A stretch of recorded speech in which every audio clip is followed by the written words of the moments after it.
ভিডিওতে যে ব্রয়লার বাচ্চা দেখতে পাচ্ছেন তা আজকের বয়স 20 দিন।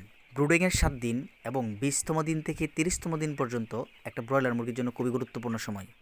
এই সময়টাই লাভের টার্নিং সময়। সঠিক সময় খাবার পরিবেশন, পরিষ্কার পানি দেওয়া, পর্যাপ্ত আলো বাতাস থাকা এবং লিটার, সবথেকে গুরুত্বপূর্ণ বিষয় হচ্ছে লিটার। লিটার যদি সুন্দর থাকে তাহলে অ্যামোনিয়া গ্যাস হয় না, মুরগি খাবার ভালো খায়, ওজনও খুব ভালো আসে, যার ফলে 28 দিনে মুরগি বিক্রির উপযোগী হয়ে যায়।